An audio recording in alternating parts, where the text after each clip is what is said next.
আসসালামু আলাইকুম।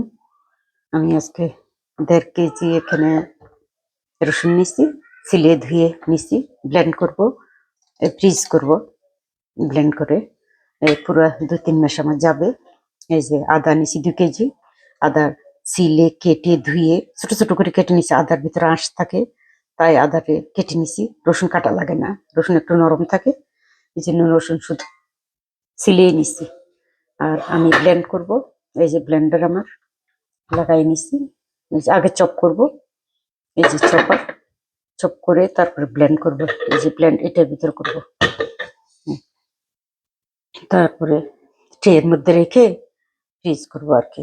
এই যে দেখেন, সুবিধা আছে, যে সময় আপনার সময় থাকে না আপনি ফ্রিজ থেকে বাইর করে টপ করে দিয়ে দিলেন।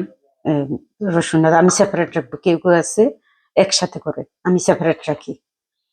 সেপারেট রাখি, ছোট ছোট করে কেটে তারপরে রাখি।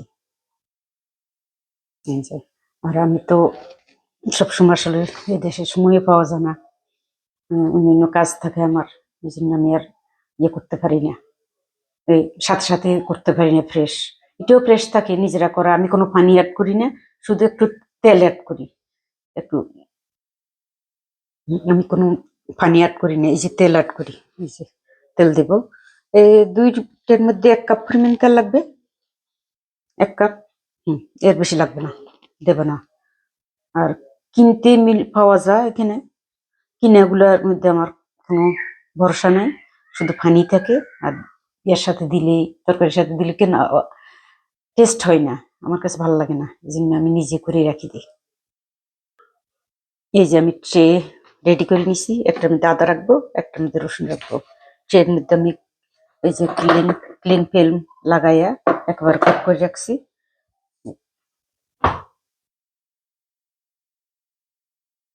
দুটো দুটা 3টা লেয়ার দিয়ে আমি ক্লিন করে রেখেছি। আবার যখন ফ্রিজে রাখবো, ব্লেন্ড করে যখন রাখবো, তখন আমি আবার আরেকটা লেয়ার দিয়ে ঢাকি দেবো, বা 1টা বা 2টা যা লাগে আর কি, ঢেকে দেবো। ঢাকার পরে গিয়ে ফ্রিজে রাখবো, তার কোনো কিছুর সাথে গন্ধ উঠবে না। আপনারা যদি এমনি রাখেন তাহলে ফ্রিজে অন্য জিনিস থাকে, উঠার মধ্যে গন্ধ উঠে যায়, গন্ধ লাগে যায়, যেমন ভাল লাগে না। আদা রসুনের একটা স্ট্রং একটা স্মেল আছে, ওই স্মেলের জন্য আমি এই জন্য ঢাকি রাখি সবসময়। আর পরে আমি বড় কন্টেনারে রাখি। যখন এটা শক্ত হয়ে যাবে, আইস হয়ে যাবে, তখন আমি কেটে কেটে ছোট করে একটা বড় কন্টেনারে রাখি, সেপারেট 2 কন্টেনারে। তারপরে বাইর করে আমার যতটুকু লাগে আমি অতটুকু ইউজ করি। আহ, সব আবার এক পরিমাণ কাটি না, কিছু ছোট কিছু বড়, অনেক সময় বড় লাগে অনেক সময় ছোট লাগে, সেই হিসেবে আমি কাটাকুটি করি আর কি।